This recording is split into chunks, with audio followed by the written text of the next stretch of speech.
ਸ੍ਰੀ ਵਾਹਿਗੁਰੂ ਸਾਹਿਬ ਜੀ।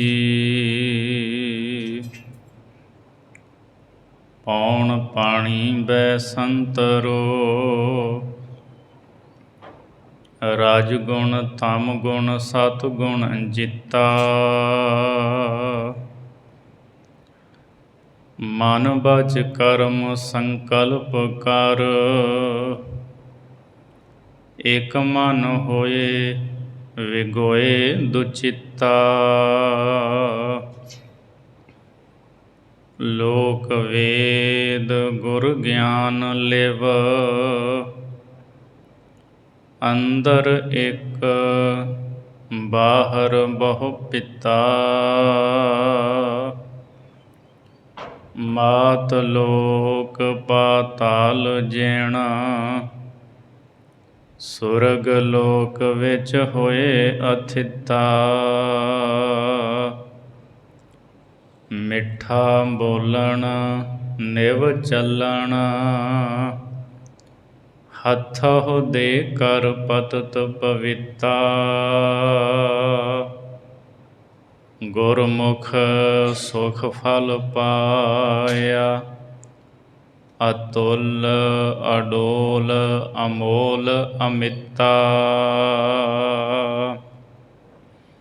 ਸਾਧ ਸੰਗਤ ਮਿਲ ਪੀੜਨ ਪਿਤਾ,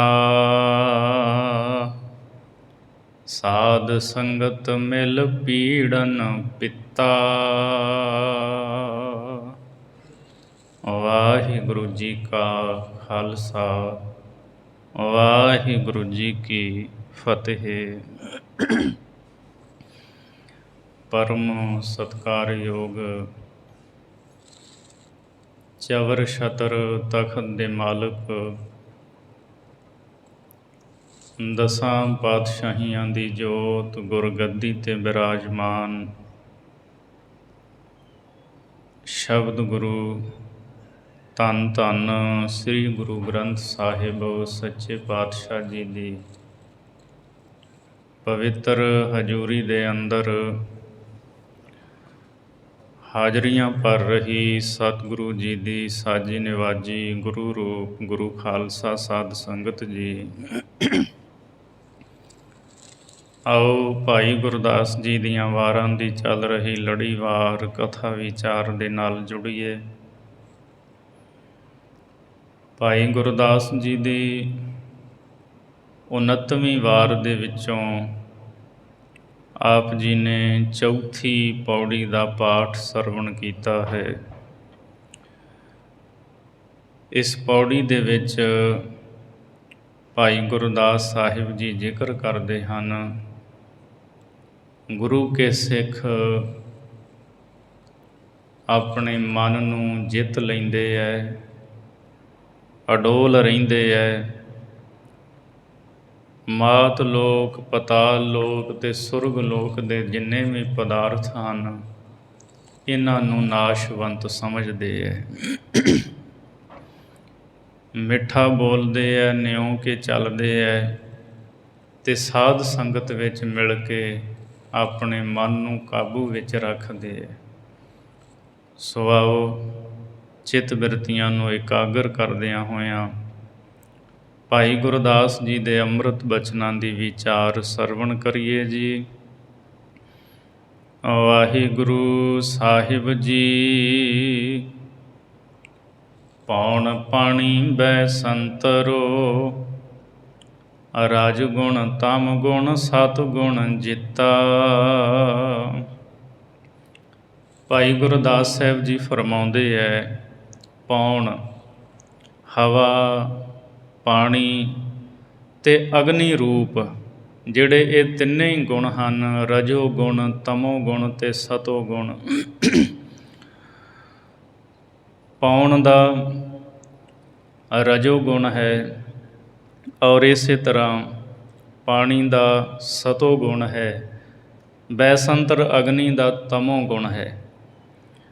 ਗੁਰੂ ਕੇ ਸਿੱਖ ਇਹਨਾਂ ਤਿੰਨਾਂ ਨੂੰ ਹੀ ਜਿੱਤ ਲੈਂਦੇ ਹੈ, ਭਾਵ ਇਹਨਾਂ ਤੋਂ ਅੱਗੇ ਲੰਘ ਜਾਂਦੇ ਹੈ ਤੁਰੀਆ ਅਵਸਥਾ ਦੇ ਵਿੱਚ।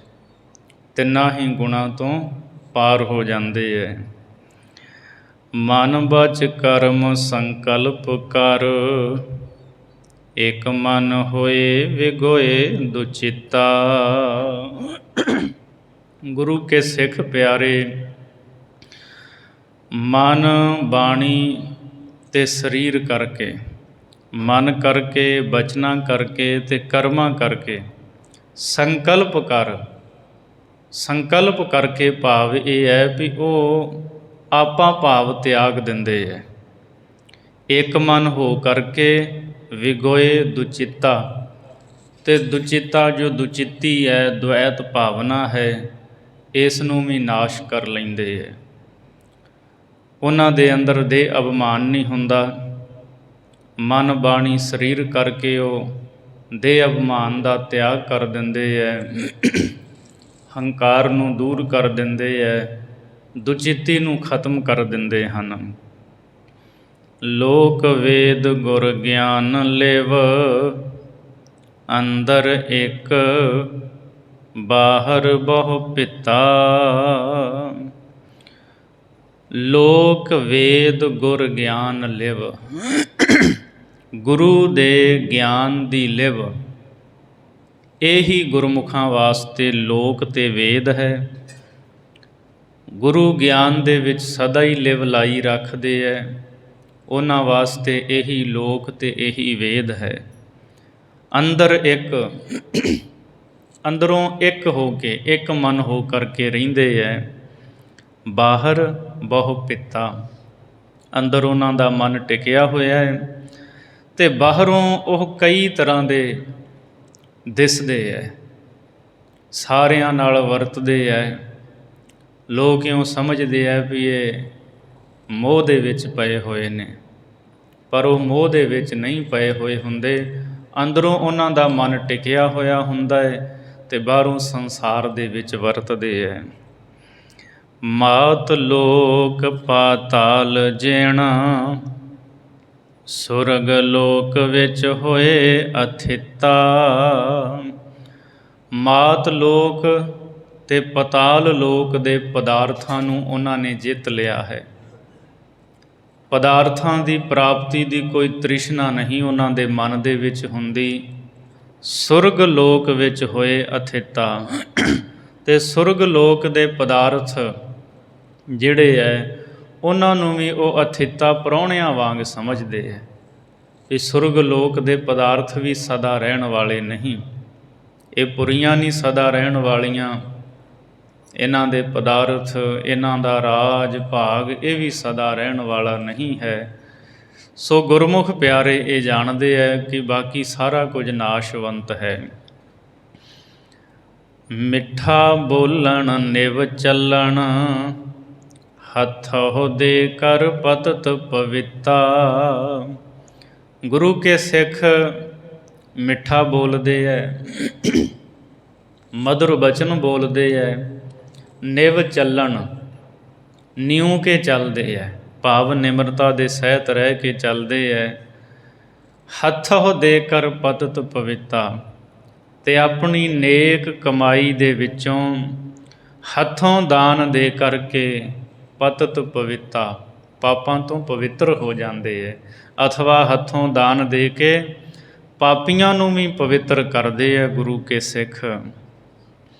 ਗੁਰਮੁਖ ਸੁਖ ਫਲ ਪਾਇਆ, ਅਤੁੱਲ ਅਡੋਲ ਅਮੋਲ ਅਮਿਤਾ। ਗੁਰੂ ਕੇ ਸਿੱਖਾਂ ਨੇ, ਗੁਰਮੁਖਾਂ ਨੇ ਸੁਖ ਫਲ ਦੀ ਪ੍ਰਾਪਤੀ ਕੀਤੀ ਹੈ। ਉਹ ਸੁਖ ਫਲ ਕਿਹੋ ਜਿਹਾ ਹੈ? ਅਤੁੱਲ, ਜਿਸ ਸੁਖ ਫਲ ਨੂੰ ਤੋਲਿਆ ਨਹੀਂ ਜਾ ਸਕਦਾ। ਅਡੋਲ, ਜਿਹੜਾ ਅਡੋਲ ਹੈ, ਡੋਲਣ ਵਾਲਾ ਨਹੀਂ। ਅਮੋਲ, ਜਿਹਦਾ ਕੋਈ ਮੁੱਲ ਹੀ ਨਹੀਂ ਹੈ, ਅਮੋਲਕ ਹੈ। ਅਮਿਤਾ, ਅਤੇ ਮਿਣਤੀ ਤੋਂ ਰਹਿਤ ਹੈ। ਜਿਸ ਸੁੱਖ ਨੂੰ ਮਿਣ ਕੇ ਨਹੀਂ ਦੱਸਿਆ ਜਾ ਸਕਦਾ, ਐਸਾ ਮਿਣਤੀ ਤੋਂ ਰਹਿਤ ਅਤੁੱਲ ਅਡੋਲ ਅਮੋਲ ਸੁਖ ਫਲ ਗੁਰਮੁਖਾਂ ਨੇ ਪ੍ਰਾਪਤ ਕੀਤਾ ਹੈ।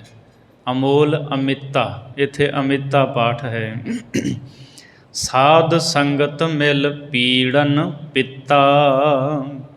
ਸਾਧ ਸੰਗਤ ਦੇ ਵਿੱਚ ਗੁਰਮੁਖ ਪਿਆਰੇ ਮਿਲ ਕੇ ਪੀੜਨ ਪਿਤਾ, ਪਿਤਾ ਤੋਂ ਭਾਵ ਪਿੱਤ ਗਰਮੀ, ਭਾਵ ਮਨ ਦਾ ਜਿਹੜਾ ਕ੍ਰੋਧੀ ਸੁਭਾਅ ਹੈ ਨਾ ਉਸ ਨੂੰ ਪੀੜਨ, ਉਹਨੂੰ ਪੀੜ ਦਿੰਦੇ, ਭਾਵ ਮਨ ਦੇ ਕ੍ਰੋਧੀ ਸੁਭਾਅ ਨੂੰ ਗੁਰਮੁਖ ਪਿਆਰੇ ਮਾਰ ਲੈਂਦੇ। ਉਹਨਾਂ ਨੇ ਸਾਧ ਸੰਗਤ ਕਰਦਿਆਂ ਗੁਰਮੁਖਾਂ ਨੇ ਮਨ ਦੇ ਕ੍ਰੋਧੀ ਸੁਭਾਅ ਨੂੰ ਮਾਰ ਲਿਆ ਹੈ, ਖਤਮ ਕਰ ਦਿੱਤਾ ਹੈ। ਮਨ ਦਾ ਖੋਟ ਜਿਹੜਾ ਹੈ ਉਹਨੂੰ ਦੂਰ ਕਰਕੇ ਗੁਰਮੁਖ ਪਿਆਰੇ ਸ਼ੁੱਧ ਕਰ ਲੈਂਦੇ ਹੈ।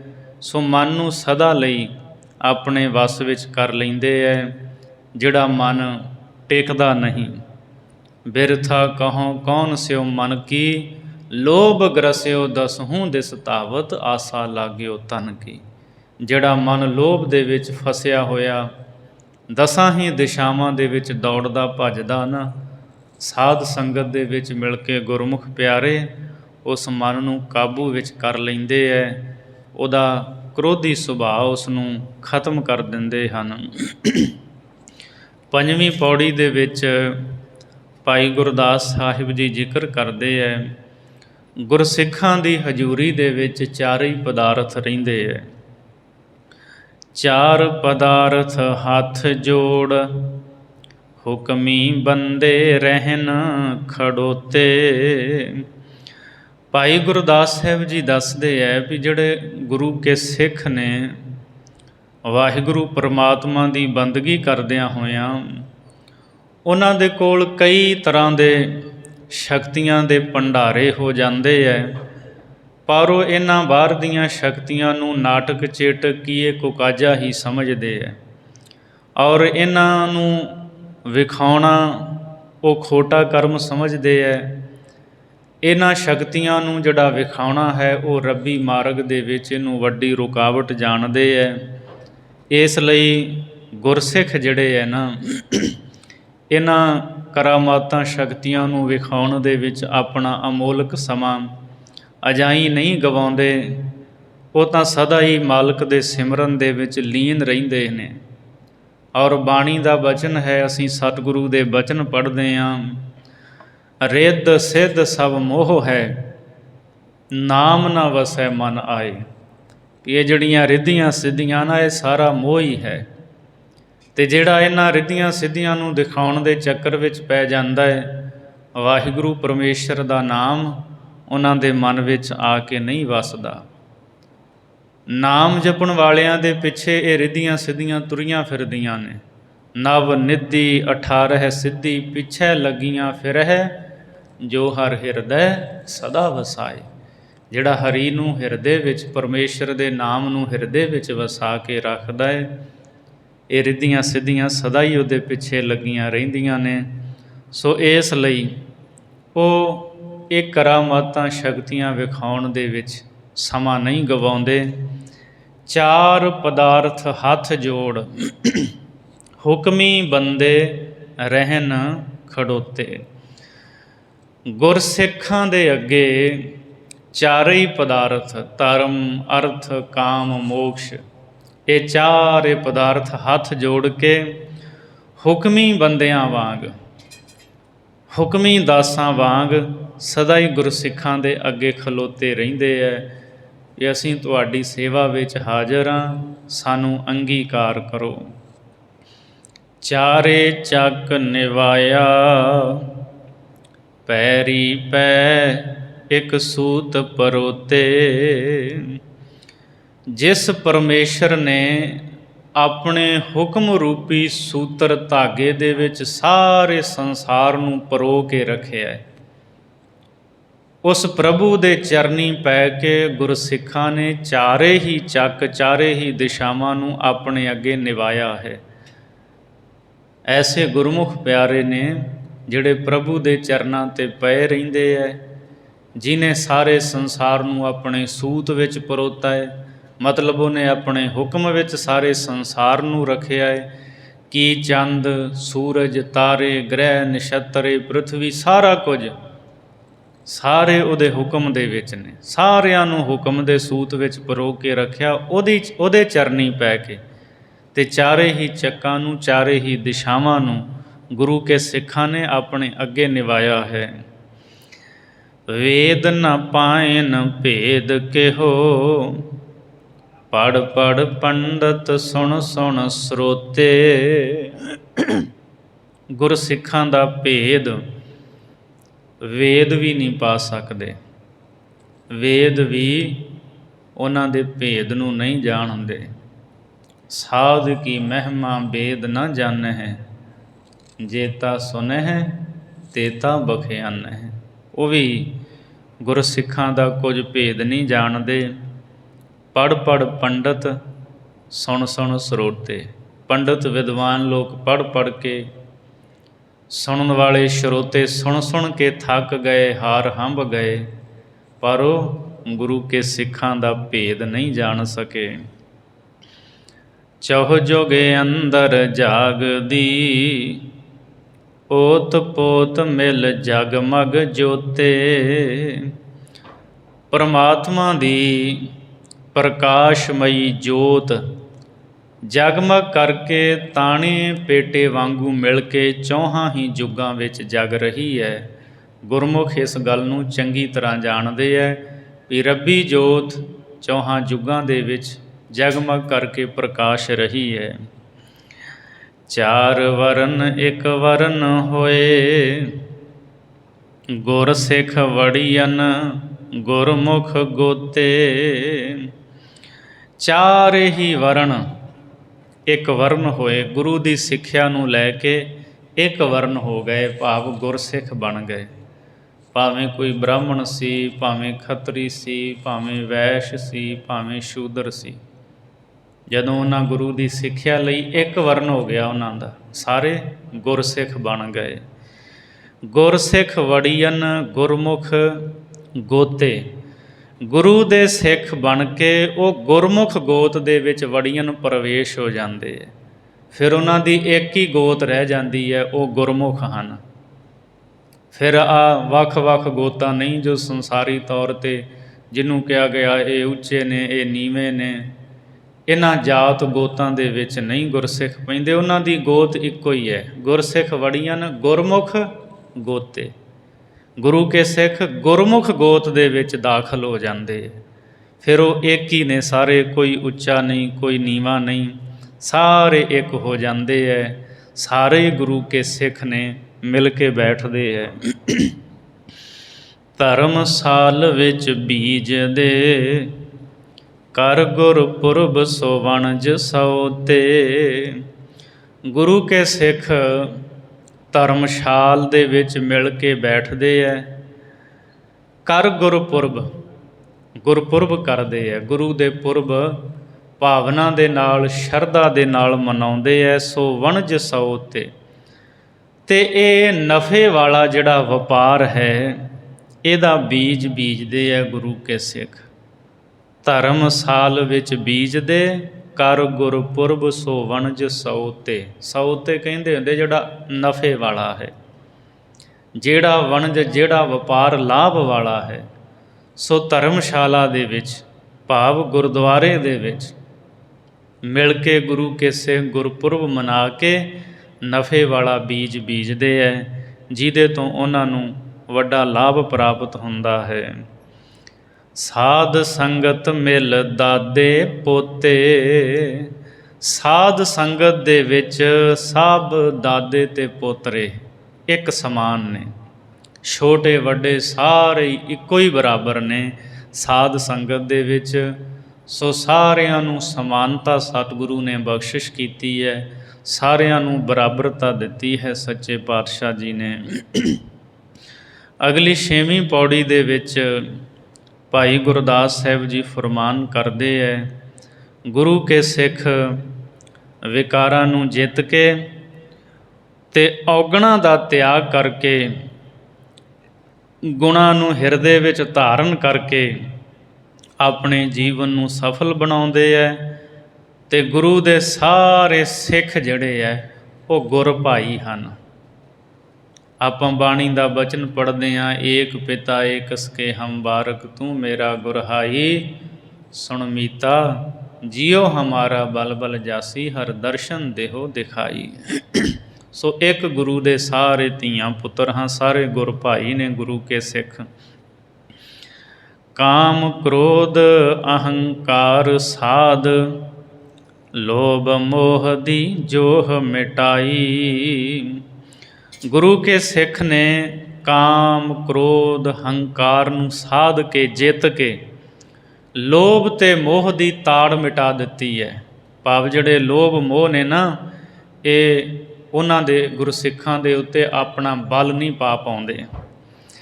ਸਤ ਸੰਤੋਖ ਦਇਆ ਧਰਮ, ਅਰਥ ਸਮਰੱਥ ਸੁਗਰਥ ਸਮਾਈ।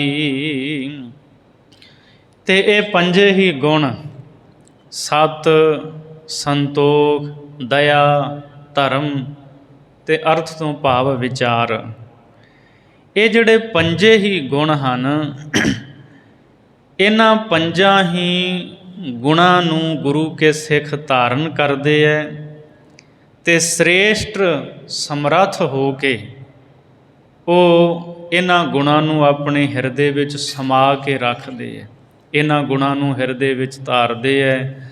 ਸਤ ਸੰਤੋਖ ਦਇਆ ਧਰਮ ਵਿਚਾਰ ਦੀ ਸ੍ਰੇਸ਼ਟ ਸਮਰੱਥਾ ਗੁਰੂ ਕੇ ਸਿੱਖ ਹਿਰਦੇ ਵਿੱਚ ਸਮਾ ਕੇ ਰੱਖਦੇ ਹੈ।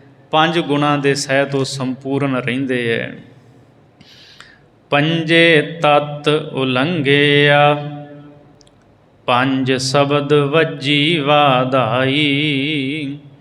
ਜਿਹੜੇ ਪੰਜੇ ਹੀ ਤੱਤ ਨੇ, ਆਪ ਤੇਜ ਬਾਏ ਪ੍ਰਿਥਵੀ ਆਕਾਸ਼ਾ, ਗੁਰੂ ਕੇ ਸਿੱਖ ਇਹਨਾਂ ਪੰਜਾਂ ਹੀ ਤੱਤਾਂ ਨੂੰ ਜਿੱਤ ਲੈਂਦੇ ਹੈ। ਇਹਨਾਂ ਪੰਜਾਂ ਤੱਤਾਂ ਤੋਂ ਹੀ ਗੁਰੂ ਕੇ ਸਿੱਖ ਅੱਗੇ ਲੰਘੇ ਹੈ ਅਤੇ ਗੁਰੂ ਕੇ ਸਿੱਖ ਸ਼ਬਦ ਦੀ ਕਮਾਈ ਕਰਦੇ ਹੈ, ਜਿਸ ਕਰਕੇ ਉਹਨਾਂ ਦੇ ਹਿਰਦੇ ਦੇ ਵਿੱਚ ਪੰਜਾਂ ਸ਼ਬਦਾਂ ਦੀ ਵਧਾਈ ਵੱਜ ਰਹੀ ਹੈ। ਭਾਵ ਪੰਜ ਸ਼ਬਦ ਜੋ ਹੈ ਉਹਨਾਂ ਦੇ ਹਿਰਦੇ ਦੇ ਵਿੱਚ ਖੁਸ਼ੀ ਖੇੜੇ ਨੂੰ ਜਨਮ ਦਿੰਦਾ ਹੈ, ਪ੍ਰਸੰਨਤਾ ਸਦਾ ਹੀ ਉਹਨਾਂ ਦੇ ਮਨ ਵਿੱਚ ਬਣੀ ਰਹਿੰਦੀ ਹੈ।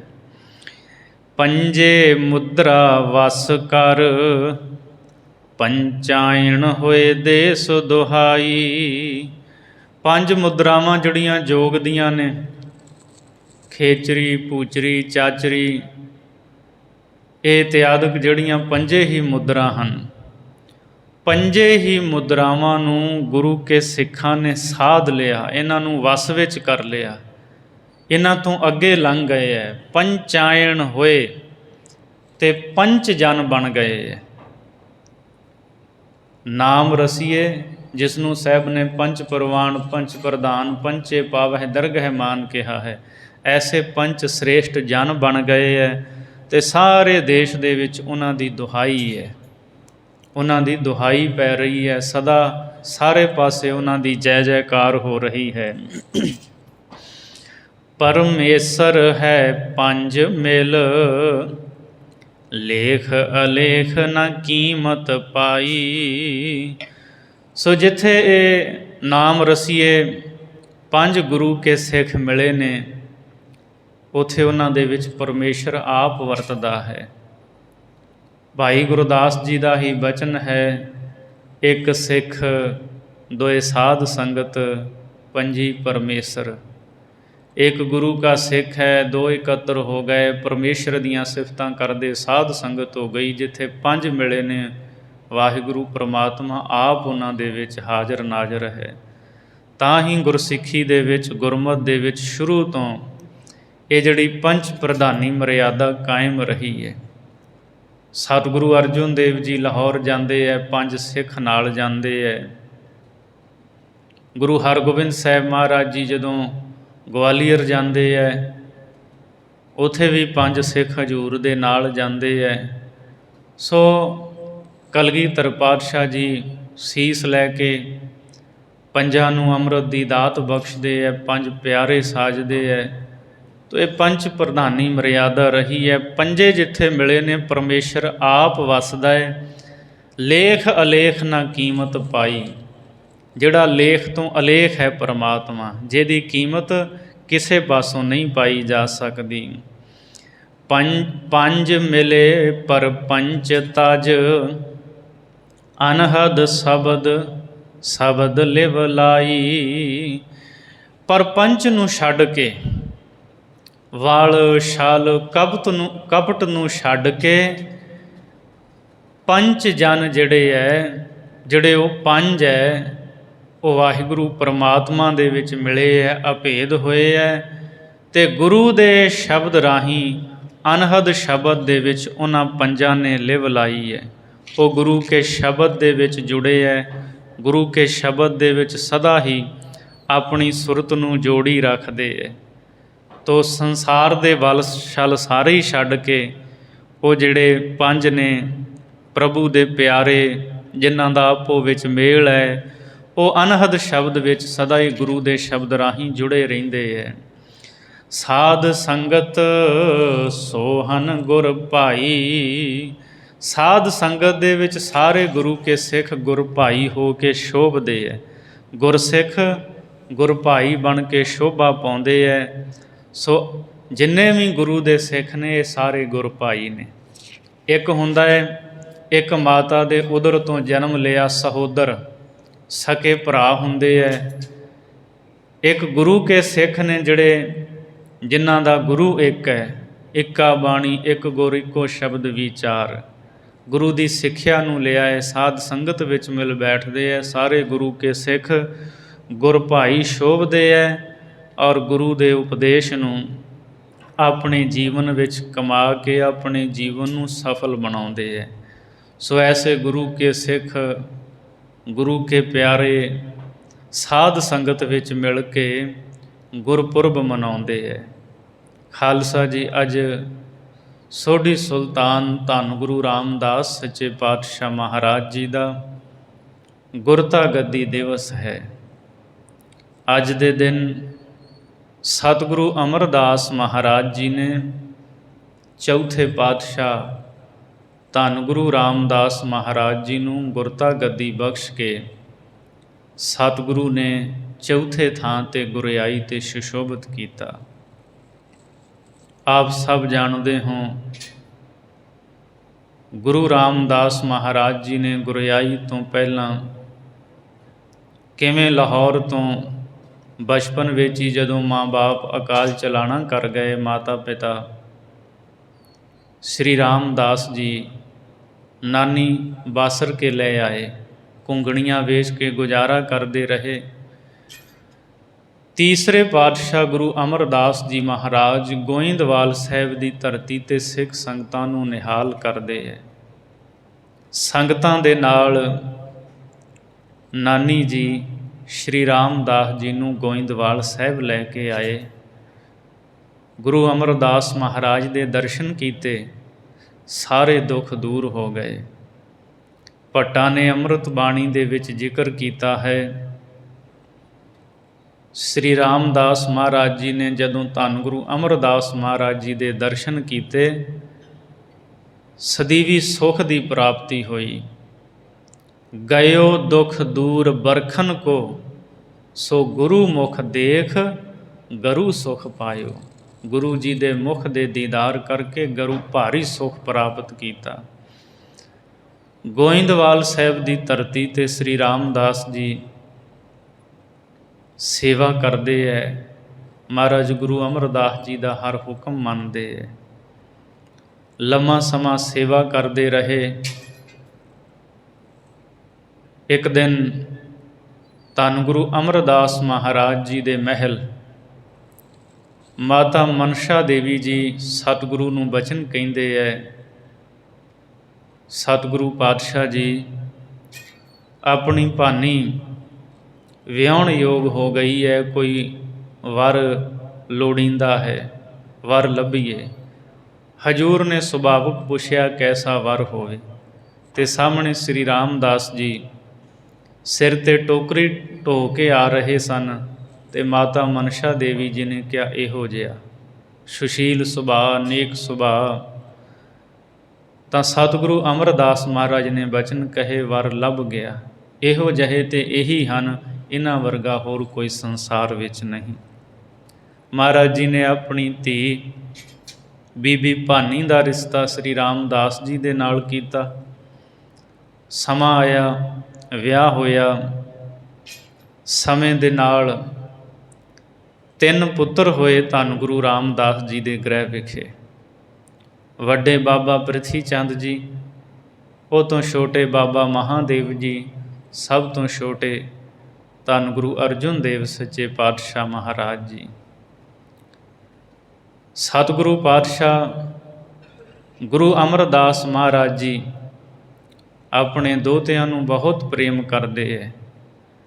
ਅਤੇ ਬਚਪਨ ਵਿੱਚ ਹੀ ਜਦੋਂ ਧੰਨ ਗੁਰੂ ਅਰਜਨ ਦੇਵ ਮਹਾਰਾਜ ਜੀ ਖੇਡਦੇ ਹੋਏ ਸਤਿਗੁਰੂ ਅਮਰਦਾਸ ਜੀ ਦੇ ਕੋਲ, ਨਾਨਾ ਗੁਰੂ ਜੀ ਦੇ ਕੋਲ ਆਏ ਸਨ, ਅਤੇ ਮਹਾਰਾਜ ਨੇ ਬਚਨ ਕਹੇ ਸੀ, ਦੋਹਿਤਾ ਬਾਣੀ ਕਾ ਬੋਹਿਥਾ, ਇਹ ਬਾਣੀ ਦਾ ਬੋਹਿਤ ਹੋਵੇਗਾ।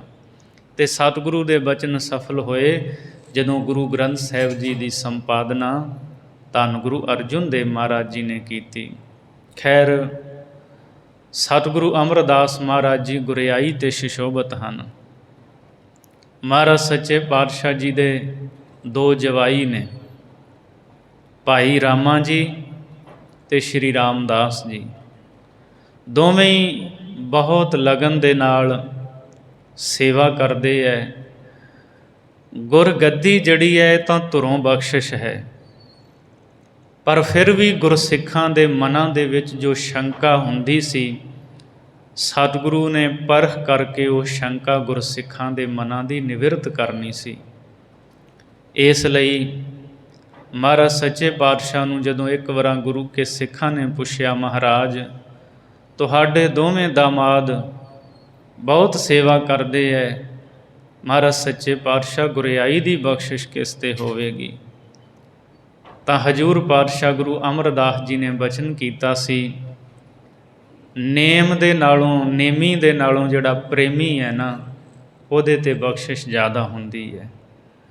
ਇਸ ਗੱਲ ਨੂੰ ਜਨਾਉਣ ਵਾਸਤੇ ਸਤਿਗੁਰੂ ਗੁਰੂ ਅਮਰਦਾਸ ਮਹਾਰਾਜ ਜੀ ਨੇ ਔਰ ਗੁਰਸਿੱਖਾਂ ਦੇ ਮਨ ਦੇ ਸ਼ੰਕੇ ਦੂਰ ਕਰਨ ਵਾਸਤੇ, ਬੌਲੀ ਸਾਹਿਬ ਦੀ ਕਾਰ ਸੇਵਾ ਹੋ ਰਹੀ ਹੈ, ਹੋਰ ਸਤਿਗੁਰੂ ਮਹਾਰਾਜ ਜੀ ਦੇ ਗੁਰੂ ਘਰ ਦੇ ਵਿੱਚ ਸੇਵਾ ਹੁੰਦੀ ਹੈ। ਸੱਚੇ ਪਾਤਸ਼ਾਹ ਨੇ ਆਪਣੇ ਦੋਵੇਂ ਹੀ ਜਵਾਈਆਂ ਨੂੰ ਬੌਲੀ ਦੇ ਬਾਹਰ ਵਾਰ ਥੜੇ ਬਣਾਉਣ ਵਾਸਤੇ ਕਿਹਾ। ਪਹਿਲਾਂ ਭਾਈ ਰਾਮੇ ਨੂੰ ਕਿਹਾ ਵੀ ਸੰਗਤਾਂ ਸੇਵਾ ਕਰਦੀਆਂ ਨੇ, ਅਸੀਂ ਥੜਾ ਜਾਂ ਥੜੀ ਕਹਿ ਲਓ, ਥੜੀ ਦੇ ਉੱਤੇ ਬੈਠ ਕੇ ਨਿਗਰਾਨੀ ਕਰਿਆ ਕਰਾਂਗੇ, ਇਸ ਥਾਂ 'ਤੇ ਇਸ ਤਰ੍ਹਾਂ ਦੀ ਥੜੀ ਬਣਾ ਦਿਓ। ਭਾਈ ਰਾਮਾ ਜੀ ਨੇ 7 ਬਚਨ ਕਿਹਾ। ਦੂਸਰੇ ਪਾਸੇ ਸ੍ਰੀ ਰਾਮਦਾਸ ਜੀ ਨੂੰ ਕਿਹਾ ਕਿ ਤੁਸੀਂ ਥੜੀ ਬਣਾਓ, ਇੱਦਾਂ ਦੀ ਬਣਾਇਓ। ਇਹ ਹੁਕਮ ਦੇ ਕੇ ਮਹਾਰਾਜ ਗੁਰੂ ਅਮਰਦਾਸ ਜੀ ਚਲੇ ਗਏ। ਭਾਈ ਰਾਮਾ ਜੀ ਨੇ ਵੀ ਥੜੀ ਬਣਾਈ, ਸ਼੍ਰੀ ਰਾਮਦਾਸ ਜੀ ਨੇ ਵੀ ਬਣਾਈ। ਅਗਲੇ ਦਿਨ ਮਹਾਰਾਜ ਸੱਚੇ ਪਾਤਸ਼ਾਹ ਗੁਰੂ ਅਮਰਦਾਸ ਜੀ ਸ਼ਾਮ ਵੇਲੇ ਆਏ। ਪਹਿਲਾਂ ਜਿੱਥੇ ਭਾਈ ਰਾਮੇ ਨੇ ਥੜੀ ਬਣਾਈ ਸੀ, ਮਹਾਰਾਜ ਉੱਥੇ ਆਏ। ਵੇਖ ਕੇ ਭਾਈ ਰਾਮਾ ਜੀ ਨੂੰ ਕਹਿੰਦੇ ਐ, ਥੜੀ ਸਹੀ ਨਹੀਂ ਬਣੀ, ਇਹਨੂੰ ਢਾਹ ਦਿਓ। ਭਾਈ ਰਾਮਾ ਜੀ ਦੇ ਮਨ ਵਿੱਚ ਆਇਆ ਵੀ ਥੜੀ ਤਾਂ ਮੈਂ ਸਹੀ ਬਣਾਈ ਹੈ, ਚਲੋ ਗੁਰੂ ਨੇ ਕਿਹਾ ਮੈਂ ਢਾਹ ਦਿੰਦਾ ਹਾਂ। ਥੜੀ ਢਾਹ ਦਿੱਤੀ। ਸ੍ਰੀ ਰਾਮਦਾਸ ਜੀ ਨੇ ਜਿੱਥੇ ਥੜੀ ਬਣਾਈ, ਮਹਾਰਾਜ ਉੱਥੇ ਆ ਕੇ ਕਹਿਣ ਲੱਗੇ, ਰਾਮਦਾਸ ਸਾਡੇ ਪਸੰਦ ਦੀ ਇਹ ਥੜੀ ਬੈਠਣ ਵਾਸਤੇ ਬਣੀ ਨਹੀਂ ਹੈ। ਹੱਥ ਜੋੜ ਲਏ, ਸਤਿਗੁਰੂ ਮਹਾਰਾਜ ਜੋ ਆਪ ਜੀ ਦੀ ਆਗਿਆ ਹੋਵੇ। ਮਹਾਰਾਜ ਕਹਿੰਦੇ ਢਾਹ ਦਿਓ, ਦੁਬਾਰਾ ਫੇਰ ਬਣਾਓ। ਫਿਰ ਸਤਿਗੁਰੂ ਲਕੀਰਾਂ ਖਿੱਚ ਕੇ ਜ਼ਮੀਨ 'ਤੇ ਦੱਸ ਕੇ ਜਾਂਦੇ ਹੈ, ਇਸ ਤਰ੍ਹਾਂ ਦੀ ਬਣਨੀ ਚਾਹੀਦੀ ਹੈ। ਦੋਹਾਂ ਨੇ ਫਿਰ ਥੜੀਆਂ ਬਣਾਈਆਂ। ਦੂਜੇ ਦਿਨ ਫਿਰ ਸ਼ਾਮ ਨੂੰ ਸਤਿਗੁਰੂ ਆਉਂਦੇ ਹੈ ਅਤੇ ਵੇਖ ਕੇ ਮਹਾਰਾਜ ਕਹਿੰਦੇ ਹੈ, ਭਾਈ ਰਾਮਾ ਜਿਵੇਂ ਅਸੀਂ ਚਾਹੁੰਦੇ ਸੀ ਉੱਦਾਂ ਦੀ ਨਹੀਂ ਬਣੀ, ਸਾਨੂੰ ਇਹ ਪਸੰਦ ਨਹੀਂ। ਅਤੇ ਭਾਈ ਰਾਮਾ ਜੀ ਕਹਿੰਦੇ, ਮਹਾਰਾਜ ਜਿਸ ਤਰ੍ਹਾਂ ਤੁਸੀਂ ਦੱਸੀ ਮੈਂ ਤਾਂ ਉਸੇ ਤਰ੍ਹਾਂ ਦੀ ਬਣਾਈ ਹੈ। ਸਤਿਗੁਰੂ ਜੇ ਤੁਹਾਨੂੰ ਨਹੀਂ ਪਸੰਦ ਤਾਂ ਮੈਂ ਫੇਰ ਬਣਾ ਦਿੰਦਾ ਹਾਂ। ਔਰ ਮਨ ਵਿੱਚ ਤਿਲ ਮਿਲਾਏ ਵੀ ਮੈਂ ਤਾਂ ਪੂਰੀ ਕੋਸ਼ਿਸ਼ ਕੀਤੀ ਹੈ, ਹੁਣ ਨਹੀਂ ਪਸੰਦ ਆਈ ਅਤੇ ਮੈਂ ਕੀ ਕਰ ਸਕਦਾ ਹਾਂ। ਸ੍ਰੀ ਰਾਮਦਾਸ ਜੀ ਦੇ ਕੋਲ ਗਏ। ਮਹਾਰਾਜ ਨੇ ਕਿਹਾ ਇਹ ਥੜੀ ਵੀ ਸਾਨੂੰ ਪਸੰਦ ਨਹੀਂ ਹੈ, ਇਹ ਢਾਹ ਕੇ ਦੁਬਾਰਾ ਬਣਾਓ। ਫਿਰ ਹੱਥ ਜੋੜ ਲਏ, ਸਤਿਗੁਰੂ ਪਾਤਸ਼ਾਹ ਆਪ ਹੀ ਸੁਮਤ ਬਖਸ਼ੋ, ਮੈਂ ਤੁਹਾਡੇ ਪਸੰਦ ਦੀ ਥੜੀ ਬੈਠਣ ਵਾਸਤੇ ਬਣਾ ਸਕਾਂ। ਫਿਰ ਦੋਹਾਂ ਨੇ ਥੜੀਆਂ ਬਣਾਈਆਂ। ਤੀਜੇ ਦਿਨ ਫਿਰ ਸਤਿਗੁਰੂ ਮਹਾਰਾਜ ਆਏ ਨੇ, ਅਤੇ ਤੀਜੇ ਦਿਨ ਜਦੋਂ ਭਾਈ ਰਾਮੇ ਨੂੰ ਆ ਕੇ ਕਿਹਾ ਵੀ ਸਾਡੇ ਪਸੰਦ ਦੀ ਥੜੀ ਨਹੀਂ ਬਣੀ, ਭਾਈ ਰਾਮਾ ਬੋਲ ਪਿਆ, ਕਹਿੰਦਾ ਮਹਾਰਾਜ ਜਿਵੇਂ ਤੁਸੀਂ ਆਪ ਦੱਸ ਕੇ ਜਾਂਦੇ ਹੋ, ਆਪਣੀ ਕਹੀ ਗੱਲ ਨੂੰ ਤੁਸੀਂ ਆਪ ਹੀ ਭੁੱਲ ਜਾਂਦੇ ਹੋ। ਮਹਾਰਾਜ ਜਿਵੇਂ ਕਿਹਾ ਮੈਂ ਤਾਂ ਉਸੇ ਤਰ੍ਹਾਂ ਬਣਾਈ ਹੈ, ਪਰ ਤੁਸੀਂ ਆਪਣੀ ਗੱਲ ਕਹੀ ਆਪ ਭੁੱਲ ਜਾਂਦੇ ਹੋ, ਇਹਦੇ ਵਿੱਚ ਮੇਰਾ ਕੀ ਕਸੂਰ ਹੈ। ਸਤਿਗੁਰੂ ਮਹਾਰਾਜ ਸੱਚੇ ਪਾਤਸ਼ਾਹ ਦੇ ਨਾਲ ਗੁਰਸਿੱਖ ਜਿਹੜੇ ਨੇ ਹਜ਼ੂਰ ਨੇ ਇਸ਼ਾਰਾ ਕੀਤਾ ਵੀ ਵੇਖੋ ਹੁਣ ਇਹ ਗੱਲ ਭਾਈ ਰਾਮਾ ਜੀ ਨੇ ਨਾਲ ਇਹ ਵੀ ਕਿਹਾ, ਉਮਰ ਵਡੇਰੀ ਹੋ ਗਈ, ਤੁਹਾਨੂੰ ਤੁਹਾਡੀ ਕਈ ਗੱਲ ਭੁੱਲ ਜਾਂਦੀ ਹੈ। ਵੀ ਗੁਰੂ ਦੀ ਉਮਰ ਵੀ ਪਰਖਣ ਲੱਗ ਪਏ ਅਤੇ ਸ਼ਬਦ ਕਿਹਾ ਵੀ ਜੋ ਤੁਸੀਂ ਕਹਿੰਦੇ ਹੋ ਭੁੱਲ ਜਾਂਦੇ ਹੋ, ਜਦੋਂ ਕਿ ਭੁੱਲਣ ਅੰਦਰ ਸਭ ਕੋ ਅਭੁੱਲ ਗੁਰੂ ਕਰਤਾਰ। ਗੁਰੂ ਅਤੇ ਕਰਤਾਰ ਪਰਮੇਸ਼ਰ ਕਦੇ ਭੁੱਲਦਾ ਨਹੀਂ, ਸਾਰੀ ਦੁਨੀਆ ਭੁੱਲਣ ਵਿੱਚ ਹੈ, ਅਤੇ ਭਾਈ ਰਾਮੇ ਨੇ ਕਿਹਾ ਤੁਸੀਂ ਭੁੱਲ ਜਾਂਦੇ ਹੋ। ਸਤਿਗੁਰੂ ਰਾਮਦਾਸ ਮਹਾਰਾਜ ਦੇ ਕੋਲ ਗਏ, ਗੁਰੂ ਅਮਰਦਾਸ ਜੀ ਨੇ ਕਿਹਾ ਇਹ ਵੀ ਥੜੀ ਸਾਨੂੰ ਪਸੰਦ ਨਹੀਂ ਹੈ। ਸੱਚੇ ਪਾਤਸ਼ਾਹ ਗੁਰੂ ਅਮਰਦਾਸ ਜੀ ਦੇ ਅੱਗੇ ਹੱਥ ਜੋੜ ਲਏ ਅਤੇ ਬੇਨਤੀ ਕੀਤੀ, ਹਉ ਅਜਾਨ ਨਿਤ ਭੂਲਨ ਹਾਰੋ, ਤੁਮ ਕਿਰਪਾਲ ਨਿਜ ਬਿਰਦ ਸੰਭਾਰੋ, ਬਾਰ ਬਾਰ ਬਖਸ਼ਤ ਹੋ ਮੋਹੀ, ਅਪਰਾਧੀ ਅਰ ਮੂਰਖ ਹੋਹੀ। ਮਹਾਰਾਜ ਮੈਂ ਭੁੱਲਣ ਹਾਰਾ ਹਾਂ, ਅਪਰਾਧੀ ਹਾਂ, ਤੁਸੀਂ ਕਿਰਪਾਲੂ ਆਪਣੇ ਸੁਭਾਅ ਨੂੰ ਸੰਭਾਲ ਕੇ ਮੈਨੂੰ ਵਾਰ-ਵਾਰ ਬਖਸ਼ਦੇ ਹੋ। ਮਹਾਰਾਜ ਕਿਰਪਾ ਕਰੋ, ਆਪ ਹੀ ਮੈਨੂੰ ਸੁਮਤ ਬਖਸ਼ੋ, ਜਿਵੇਂ ਦੀ ਤੁਸੀਂ ਚਾਹੁੰਦੇ ਹੋ ਮੈਂ ਬਣਾ ਸਕਾਂ। ਸਤਿਗੁਰੂ 7 ਦਿਨ ਆਏ ਅਤੇ ਭਾਈ ਰਾਮਾ ਜੀ ਤਾਂ ਬੋਲੇ, ਮਨ ਵਿੱਚ ਗੁੱਸਾ ਵੀ ਕੀਤਾ, ਗੁਰੂ ਦੀ ਉਮਰ ਵੀ ਪਰਖੀ, ਇਹ ਵੀ ਕਿਹਾ ਤੁਸੀਂ ਭੁੱਲ ਜਾਂਦੇ ਹੋ। ਪਰ ਧੰਨ ਸ੍ਰੀ ਰਾਮਦਾਸ ਉਹਨਾਂ ਕਿਹਾ ਮਹਾਰਾਜ ਮੈਂ ਭੁੱਲਣ ਹਾਰ ਹਾਂ, ਮੈਂ ਭੁੱਲ ਜਾਂਦਾ ਹਾਂ। ਸੱਚੇ ਪਾਤਸ਼ਾਹ ਜੋ ਤੁਸੀਂ ਕਹਿੰਦੇ ਹੋ ਮੈਨੂੰ ਨਹੀਂ ਚੇਤਾ ਰਹਿੰਦਾ। ਸਤਿਗੁਰੂ ਗੁਰੂ ਅਮਰਦਾਸ ਮਹਾਰਾਜ ਜੀ ਧੰਨ ਸ੍ਰੀ ਰਾਮਦਾਸ ਜੀ ਦੇ ਉੱਤੇ ਪ੍ਰਸੰਨ ਹੋਏ। ਔਰ ਜੇ ਗੁਰਸਿੱਖਾਂ ਨੇ ਪੁੱਛਿਆ ਵੀ ਇੰਨੀ ਵਾਰ ਥੜੀਆਂ ਢਵਾ ਦਿੱਤੀਆਂ ਗੁਰੂ ਅਮਰਦਾਸ ਜੀ ਨੇ, ਤੁਹਾਡੇ ਮਨ ਵਿੱਚ ਕ੍ਰੋਧ ਨਹੀਂ ਆਉਂਦਾ? ਤਾਂ ਸ੍ਰੀ ਰਾਮਦਾਸ ਜੀ ਨੇ ਬਚਨ ਕਹੇ ਸੀ, ਗੁਰੂ ਦਾ ਹੁਕਮ ਮੰਨਣ ਦੇ ਵਿੱਚ ਮੈਨੂੰ ਖੁਸ਼ੀ ਹੁੰਦੀ ਹੈ। ਗੁਰੂ ਹੁਕਮ ਕਰਦਾ ਹੈ ਬਣਾ ਦਿਓ, ਮੈਂ ਬਣਾ ਦਿੰਦਾ ਹਾਂ। ਗੁਰੂ ਖੁਸ਼ ਅਤੇ ਮੇਰੇ ਮਨ ਨੂੰ ਵੀ ਵੱਡੀ ਖੁਸ਼ੀ ਪ੍ਰਸੰਨਤਾ ਹੁੰਦੀ ਹੈ। ਗੁਰੂ ਹੁਕਮ ਕਰਦਾ ਢਾਹ ਦਿਓ, ਅਤੇ ਗੁਰੂ ਦਾ ਹੁਕਮ ਮੰਨਣ ਵਿੱਚ ਤਾਂ ਵੀ ਮੈਨੂੰ ਪ੍ਰਸੰਨਤਾ ਖੁਸ਼ੀ ਹੈ, ਮੈਂ ਢਾਹ ਦਿੰਦਾ ਹਾਂ। ਮੈਂ ਤਾਂ ਗੁਰੂ ਦੇ ਹੁਕਮ ਦੇ ਵਿੱਚ ਰਹਿਣ ਵਾਲਾ ਹਾਂ। ਇਸ ਤਰ੍ਹਾਂ ਪਰਖ ਕਰਕੇ ਮਹਾਰਾਜ ਸੱਚੇ ਪਾਤਸ਼ਾਹ ਨੇ ਗੁਰਸਿੱਖਾਂ ਨੂੰ, ਸਿੱਖ ਸੰਗਤਾਂ ਨੂੰ ਦਿਖਾਇਆ ਵੀ ਕੌਣ ਪ੍ਰੇਮ ਦੇ ਸਹਿਤ ਸੇਵਾ ਕਰਦਾ ਹੈ। ਸੇਵਾ ਕਰਦਿਆਂ ਗੁਰੂ ਦੇ ਪ੍ਰਤੀ ਪਰਮੇਸ਼ਰ ਵਾਲੀ ਭਾਵਨਾ ਕਿਹਦੇ ਮਨ ਦੇ ਵਿੱਚ ਹੈ, ਸਤਿਗੁਰੂ ਗੁਰੂ ਅਮਰਦਾਸ ਜੀ ਨੇ ਇਹ ਦਿਖਾਇਆ। ਫਿਰ ਸਮਾਂ ਪਾ ਕੇ ਧੰਨ ਸਤਿਗੁਰੂ ਗੁਰੂ ਅਮਰਦਾਸ ਮਹਾਰਾਜ ਜੀ ਨੇ ਗੁਰੂ ਰਾਮਦਾਸ ਮਹਾਰਾਜ ਜੀ ਨੂੰ ਅੱਜ ਦੇ ਦਿਨ ਗੁਰਤਾ ਗੱਦੀ ਦੀ ਦਾਤ ਬਖਸ਼ੀ। ਸੇਵਾ ਕਰਦੇ ਪਏ ਸਨ। ਧੰਨ ਸ੍ਰੀ ਰਾਮਦਾਸ ਬਾਬਾ ਬੁੱਢਾ ਸਾਹਿਬ ਜੀ ਨੂੰ ਕਿਹਾ ਇਸ਼ਨਾਨ ਕਰਾ ਕੇ ਲਿਆਵੋ ਸ੍ਰੀ ਰਾਮਦਾਸ ਜੀ ਨੂੰ। ਸਿੱਖ ਸੰਗਤਾਂ ਇਕੱਤਰ ਨੇ, ਨਵੇਂ ਵਸਤਰ ਪਵਾਏ, ਉੱਚੇ ਥਾਂ 'ਤੇ ਬਿਠਾਇਆ, 5 ਪੈਸੇ ਨਾਰੀਅਲ ਰੱਖ ਕੇ 3 ਪਰਿਕਰਮਾ ਕਰਕੇ ਧੰਨ ਗੁਰੂ ਅਮਰਦਾਸ ਜੀ ਨੇ ਗੁਰੂ ਰਾਮਦਾਸ ਜੀ ਨੂੰ ਮੱਥਾ ਟੇਕਿਆ। ਬਾਬਾ ਬੁੱਢਾ ਸਾਹਿਬ ਜੀ ਨੇ ਗੁਰਿਆਈ ਦਾ ਤਿਲਕ ਦਿੱਤਾ। ਭਾਵੇਂ ਬਾਬਾ ਮੋਹਨ ਜੀ ਇਨਕਾਰੀ ਹੋਏ ਮੱਥਾ ਟੇਕਣ ਤੋਂ, ਪਰ ਬਾਬਾ ਮੋਹਰੀ ਜੀ ਨੇ ਸਤਿਗੁਰੂ ਰਾਮਦਾਸ ਮਹਾਰਾਜ ਦੇ ਚਰਨਾਂ ਵਿੱਚ ਨਮਸਕਾਰ ਕੀਤੀ। ਸਭ ਸਿੱਖ ਬੰਦਪ ਪੁੱਤ ਭਾਈ, ਰਾਮਦਾਸ ਪੈਰੀ ਪਾਇਆ। ਸਾਰਿਆਂ ਨੂੰ ਗੁਰੂ ਰਾਮਦਾਸ ਦੇ ਚਰਨੀ ਪਾਇਆ। ਬਚਨ ਕਹੇ ਇਹ ਮੇਰਾ ਹੀ ਰੂਪ ਹੈ, ਕੋਈ ਭੇਦ ਕੋਈ ਫਰਕ ਨਾ ਜਾਣਨਾ। ਮੋਹਰੀ ਪੁੱਤ ਸਨਮੁਖ ਹੋਇਆ, ਰਾਮਦਾਸੈ ਪੈਰੀ ਪਾਏ ਜੀਓ। ਸਤਿਗੁਰੂ ਗੁਰੂ ਅਮਰਦਾਸ ਮਹਾਰਾਜ ਜੀ ਨੇ ਅੱਜ ਦੇ ਦਿਨ ਬਿਕਰਮੀ ਸੰਮਤ 1631 ਭਾਦਰੋਂ ਸੁਦੀ ਤਰੋਦਸੀ ਨੂੰ ਗੁਰੂ ਰਾਮਦਾਸ ਮਹਾਰਾਜ ਜੀ ਨੂੰ ਗੁਰਗੱਦੀ ਦੀ ਦਾਤ ਬਖਸ਼ੀ। ਸਤਿਗੁਰੂ ਮਹਾਰਾਜ ਗੁਰੂ ਰਾਮਦਾਸ ਜੀ ਦੀ ਸਿਫਤ ਦੇ ਵਿੱਚ ਭੱਟਾਂ ਨੇ ਸਵਈਏ ਉਚਾਰਨ ਕੀਤੇ ਨੇ।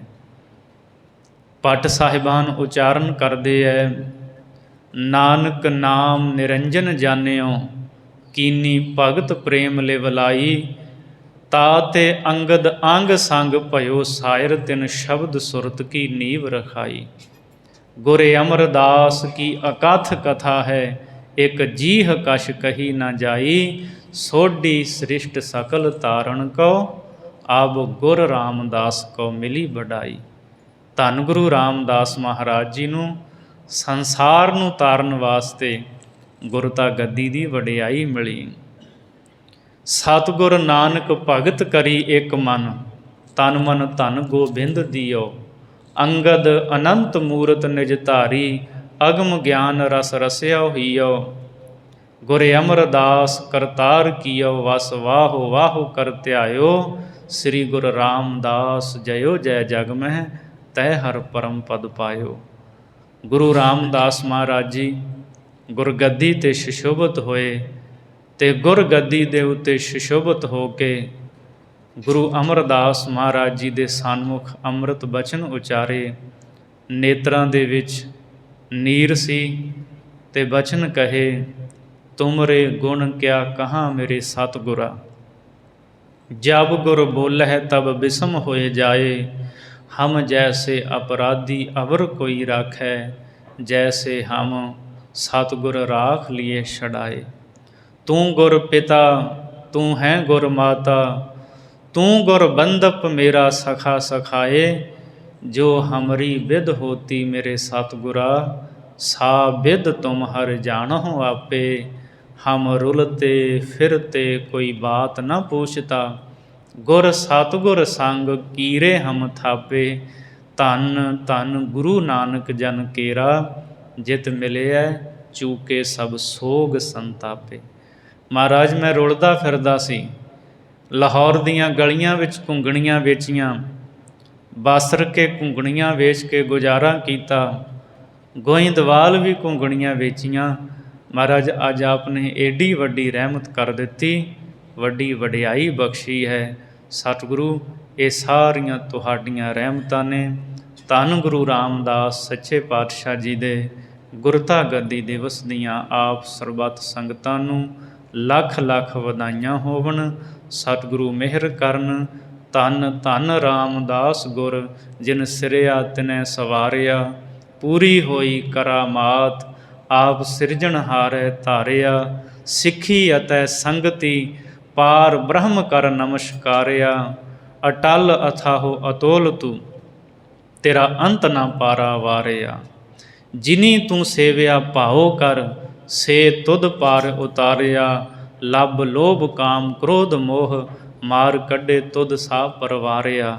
ਧਨ ਸੋ ਤੇਰਾ ਥਾਨ ਹੈ, ਸੱਚ ਤੇਰਾ ਪੈ ਸਕਾਰਿਆ, ਨਾਨਕ ਤੂੰ ਲਹਿਣਾ ਤੂੰ ਹੈ, ਗੁਰ ਅਮਰ ਤੂੰ ਵਿਚਾਰਿਆ, ਗੁਰ ਡਿਠਾ ਤਾਂ ਮਨ ਸਾਧਾਰਿਆ। ਧੰਨ ਗੁਰੂ ਰਾਮਦਾਸ ਮਹਾਰਾਜ ਮਿਹਰ ਕਰਨ। ਹੋਈਆਂ ਬੇਅੰਤ ਭੁੱਲਾਂ ਦੀ ਖਿਮਾ ਬਖਸ਼ਣੀ ਜੀ, ਅਗਾਂ ਵਾਸਤੇ ਸੁਮਤ ਬਖਸ਼ਣੀ। ਪੰਜ ਮਿਲੇ ਪਰਪੰਚ ਤਜ, ਅਨਹਦ ਸ਼ਬਦ ਸ਼ਬਦ ਲਿਵ ਲਾਈ, ਸਾਧ ਸੰਗਤ ਸੋਹਨ ਗੁਰ ਭਾਈ। ਵਾਹਿਗੁਰੂ ਜੀ ਕਾ ਖਾਲਸਾ, ਵਾਹਿਗੁਰੂ ਜੀ ਕੀ ਫਤਿਹ।